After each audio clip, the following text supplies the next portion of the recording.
तो हेलो दोस्तों, कैसे हैं आप लोग? कमेंट सेक्शन में ज़रूर बताइएगा। आज का चैप्टर है जो संस्कृत का जो है नीति श्लोका चैप्टर है। 7 चैप्टर है। इस चैप्टर में नीति श्लोका यानी नीति के बारे में बताया गया है। पहले ही हम बता चुके हैं कि किसी भी विषय को पढ़ने से पहले उसका जो है मेन चीज़ क्या कह रहा है, किस चीज़ पर बात करना चाह रहा है चैप्टर, उसके बारे में जानना बहुत ज़्यादा ज़रूरी होता है। इसलिए हम बता दे रहे हैं कि नीति श्लोका शब्द पढ़ रहे हैं, नीति श्लोका के बारे में पढ़ रहे हैं। नीति श्लोक यानी कि नीति, अच्छे अच्छे अच्छे बुरे, सत्य असत्य, विद्या धर्म अधर्म, इस चीज के बारे में जो है हम लोग इस चैप्टर में बात करेंगे। देखिए जो है ये चैप्टर बहुत ज़्यादा इम्पोर्टेंट है, क्योंकि इस चैप्टर से जो है हर साल कुछ ज़्यादा ही प्रश्न आता है। सब चैप्टर से थोड़ा कम आता है, लेकिन इस चैप्टर से जो है थोड़ा ज़्यादा प्रश्न आने की ये संभावना है, क्योंकि नीति से ज़्यादा जुड़ा रहता है क्वेश्चन। इसलिए चलिए शुरू करते हैं। देखिए पहला क्वेश्चन है, हर परिस्थिति में धर्म की रक्षा करनी चाहिए। हर परिस्थिति में धर्म की रक्षा क्यों करनी चाहिए? हर समय जो है हम अपनी धर्म की रक्षा क्यों करेंगे, क्यों करना चाहिए, यही देखना है। देखिए बताते हैं, सुनिए। नीति श्लोका पाठ में विदुर की कथन है। नीति श्लोका पाठ में जो है विदुर का कथन है। विदुर का कहा गया है कि एक धर्म ही सबसे श्रेष्ठ धर्म है। एक धर्म ही जो है सबसे श्रेष्ठ धर्म माना जाता है, क्योंकि धर्मानुकूल व्यक्ति हमेशा उत्तम व्यवहार करता है। जितने भी धर्मानुकूल व्यक्ति होते हैं, जैसे एक धर्म का पालन करने वाले व्यक्ति होते हैं, वो हमेशा जो है अपने धर्मानुकूल व्यक्ति हमेशा जो है उत्तम व्यवहार, अच्छे व्यवहार जो है करते हैं, तथा दूसरों के श्रेष्ठ दुख से दुखी और सुख से सुखी होता है। अर्थात धर्मो रक्षति रक्षिता, यानी कि जो है जो व्यक्ति अपनी धर्म की रक्षा हमेशा क्यों करना चाहिए? इसलिए करना चाहिए कि जो व्यक्ति हमेशा एक धर्म का जो है पालन करता है, एक धर्म को मानता है, वह जो है उस धर्म में उत्तम हो जाता है। और उत्तम होने के साथ साथ जो है अगर कोई व्यक्ति दुखी होता है तो उसके दुख में वह दुखी होता है और सुख में जो है सुखी होता है। इसलिए जो है हमेशा अपने धर्म की रक्षा करना जरूरी है। दूसरा प्रश्न है, इस संसार में कैसे लोग सुलभ और कैसे लोग दुर्लभ हैं? इस संसार में कैसे लोग सुलभ हैं और कैसे लोग दुर्लभ हैं?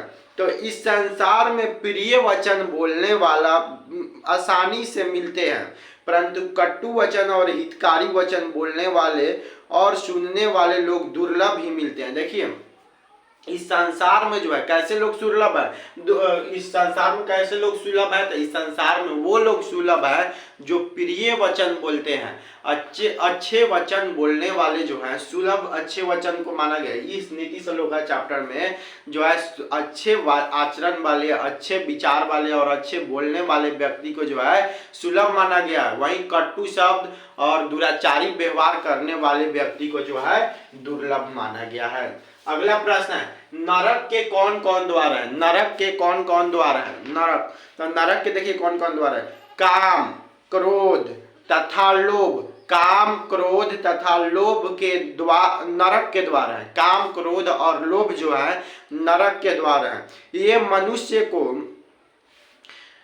मनुष्य को नाश कर देता है, अतः इसका त्याग करना जरूरी है। अगर जो है काम क्रोध, नरक के द्वार कौन कौन से है? तो नरक के द्वार 3 है, काम क्रोध और लोभ। अगर जिस मनुष्य में काम क्रोध और लोभ की भावना आ गई तो वह काम क्रोध और लोभ उस मनुष्य को नाश कर देता है। इसलिए जो है काम क्रोध और लोभ का त्याग सबसे ज्यादा जरूरी है। चौथा नंबर क्वेश्चन हो गया, मूर्ख किसे कहा गया? मूर्ख कौन है? मूर्ख व्यक्ति किसे कहा गया? तो मूर्ख व्यक्ति बिना निमंत्रण का प्रवेश करने वाला, बिना पूछे अधिक बोलने वाला, विश्वास ना करने योग्य पर भी विश्वास करने वाला व्यक्ति को मूढ़ चेतना वाला नीच पुरुष कहा गया है। मूर्ख व्यक्ति कौन है? अगर बिना पूछे ही उसको वो आ जाए, यानी कि बिना पूछे कोई काम में बोल दे, बिना पूछे कहीं भी आ जाए, उसके बाद में अधिक बोलता हो, जिस पर सब लोग विश्वास ना करता हो वह उसी पर विश्वास करता हो, ऐसे व्यक्ति को जो है, ऐसे व्यक्ति को नीच मूढ़ और नीच पुरुष वाला व्यक्ति कहा गया है, यानी कि मूर्ख व्यक्ति कहा गया है। उसके बाद अगला प्रश्न है आपका, पंडित किसे कहा गया है? पंडित किसे कहा गया है? तो पंडित कौन है? देखिए पंडित किस, एक और है नहीं, 5वां नंबर प्रश्न है, कुल की रक्षा कैसे होती है? कुल की रक्षा कैसे होती है? तो कुल की रक्षा कैसे होती है सुनिए, कुल की रक्षा सदाचार आचरण से होती है। कुल की रक्षा हमेशा जो है सदाचार और आचरण से होती है। देखते हैं कि हम लोग जब हमारे घर में हमारे पूर्वज जो है सब अच्छे अच्छे उत्तम व्यवहार वाले व्यक्ति हैं, वहीं जो है उनके बाल बच्चे होकर जो है एक उसी में से खराब निकल जाएगा तो उस कुल का जो है नाश होने लगता है। लोग कहता है कि जो है इसके फलानवा के कुल का जो है नाश होने लगा, इतने अच्छे अच्छे से गुणवान व्यक्ति मतलब अभी तक ले थे, लेकिन अब की बार जो है स्कूल का नाश होने वाला है, क्योंकि स्कूल में जो है खराब व्यक्ति जन्म ले लिया है। इसलिए जो है कुल की रक्षा कब होती है? जब कुल की रक्षा में करना है तो सदाचार और आचरण हमेशा आप में होनी चाहिए, तब आप कुल की रक्षा कर सकते हैं। अगला प्रश्न है, पंडित किसे कहा गया है? पंडित किसे कहा गया? तो पंडित किसे कहा गया सुनिए, जो सभी जीवों के रहस्य को जानता हो। पंडित किसे कहा गया है? जो सभी जीव, जितने भी जीव हैं वो सब के रहस्य को जानता हो तथा सभी प्रकार के कर्मों में कुशल होता हो तथा कोई भी काम करे उसमें कुशल होता हो, यानी खुशी होता हो, ना ही कि दुखी से काम करे, कोई भी काम में वह कुशलता पूर्वक काम करे। सभी प्रकार के उपायों को जानता हो तथा सभी प्रकार के उपाय को जानता हो, यानी कि पंडित किसे कहा गया है? तो सब विचार को जानने वाला, सभी जीवों के रहस्य को जानने वाला तथा सभी प्रकार के कर्मों के उपाय को जानने वाले को ही पंडित कहा गया है। अगला प्रश्न है, अपनी प्रगति चाहने वाले को क्या करना चाहिए? अपनी विकास चाहने वाले को क्या करना चाहिए? यानी कि उन्नति, विकास, प्रगति सब यही है, एक ही शब्द है। अपनी प्रगति चाहने वाले यानी कि अपनी आगे बढ़ने वाले व्यक्ति को जो है क्या करना चाहिए सुनिए, अपनी प्रगति चाहने वाले को निद्रा, तंद्रा, भय, क्रोध, आलस्य और दीर्घसूत्रा इन 6 दोषों को त्याग करना चाहिए। यानी कि सबसे पहले जो है अगर आप अपनी प्रगति चाहते हैं जैसे मैं अब आप मैट्रिक का एग्जाम देने जा रहे हैं, 10वीं का एग्जाम देने जा रहे हैं, अच्छे से नहीं पढ़िएगा और सोच रहे हैं हम टॉपर ही कर जाएंगे, तो ऐसा कभी नहीं होगा। क्योंकि अगर आप अपनी प्रगति चाहते हैं, आप टॉप करना चाहते हैं, तो आपको टॉप की नियम मालूम होना चाहिए कि आप किस प्रकार टॉप कर सकते हैं। तो टॉप करने के लिए सबसे पहले आपके अंदर ये सब गुण नहीं होने चाहिए, सबका त्याग करना चाहिए। वो गुण कौन कौन से सुनिए एक बार और, वो गुण है निंद्रा, तंद्रा, भय, क्रोध, आलस्य और दीर्घसूत्रता। इन 6 दोषों का जो है हमेशा के लिए त्याग करना चाहिए। सबसे पहले निद्रा का त्याग, यानी कि सबसे पहले जो है निद्रा, नींद का त्याग कर दीजिए, क्योंकि ज़्यादा सोइएगा, ज़्यादा आलस्य आप में रहेगा तो जो है आप कभी टॉप नहीं कर सकते हैं या कभी आपकी प्रगति विकास नहीं हो सकती है। अगला क्वेश्चन है क्षमा किसे कहा गया है? क्षमा किसे कहा गया है? तो क्षमा किसे कहा गया है सुनिए, क्षमा रूपी गुण मनुष्य को विनयशील बना देता है। यानी कि जिस मनुष्य में क्षमा रूपी वाला गुण है, जो मनुष्य सभी को क्षमा कर देता है, वह मनुष्य जो है विनयशील बन जाता है, यानी कि सहनशील होता है, वह सबों का प्रिय हो जाता है। यानी कि सबका क्षमा करने वाला व्यक्ति जो है सब लोग का प्रिय बन जाता है, सब लोग का मित्र यानी कि दोस्त बन जाता है। उसके बाद जो मनुष्य क्षमा करना सीख लिया वह सदा शांति महसूस करता है। जो मनुष्य जो है क्षमा करने का सीख लेगा वह जो है हमेशा शांति महसूस करेगा, उसका कोई विरोध नहीं करता है। क्षमा करने वाले व्यक्ति का विरोध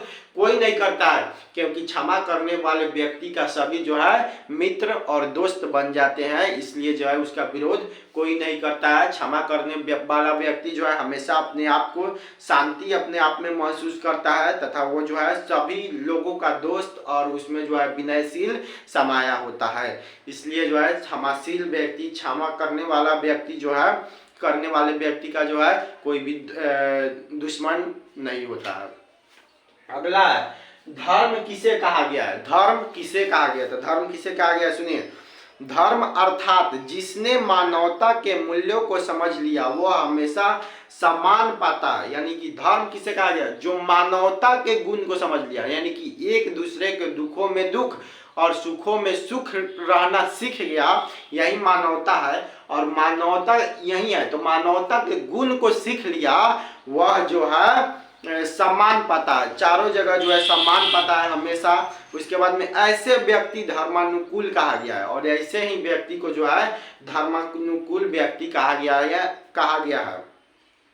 सबके साथ समान व्यवहार करता है तथा दूसरों के दुख में दुखी और सुख से सुखी होता है। यानी कि जो है सबके साथ जो है एक समान व्यवहार करता है और जो दूसरों के दुख के साथ दुखी और सुख के साथ जो है सुखी होता है। यही जो है धर्म की रक्षा, धर्म कहा गया है। धर्म किसे कहा गया है, तो धर्म जो है सभी जीवों के, यानी कि सभी मानवता को सीख लिया, वही जो है धर्म है। अगला जो है आपका 10 नंबर, सुखवाहा कौन है, यानी कि सुख चाहने वाला कौन है, कौन सुख चाहता है। देखिए जो व्यक्ति एक धर्म पर रहता है, जो यानी कि सुखवाहा कौन है, कौन सुखी है संसार में, तो जो व्यक्ति एक ही धर्म पर रहता है, यानी कि बार बार अपने धर्म को परिवर्तित ना करे तथा क्षमाशील हो, तभी सभी प्राणियों के प्रति अहिंसा का भाव रखता हो तथा विद्या प्राप्त कर आत्मा शांति को प्राप्त करता है, वही व्यक्ति सुखवाहा व्यक्ति है।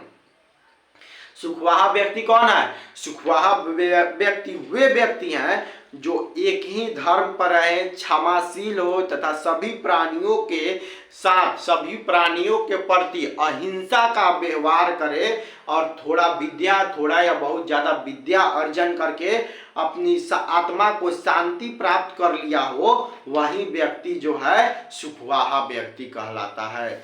आज का सेशन जो है, आज का क्लास इतना ही है, बस इतना आएगा, परीक्षा में तो आएगा, नहीं तो इस चैप्टर से नीति श्लोका से नहीं आने वाला है। और मेरा गारंटी है कि इस बार जो है नीति श्लोका चैप्टर में से जो है मतलब हर साल की भांति इस साल आएबे करेगा, इससे कोई साल जो है क्वेश्चन छूटता नहीं है और इतना में से ही कोई आएगा, इससे दूसरा जो है आने वाला नहीं है। चलिए आज का क्लास इतना ही रहने देते हैं। जय हिंद।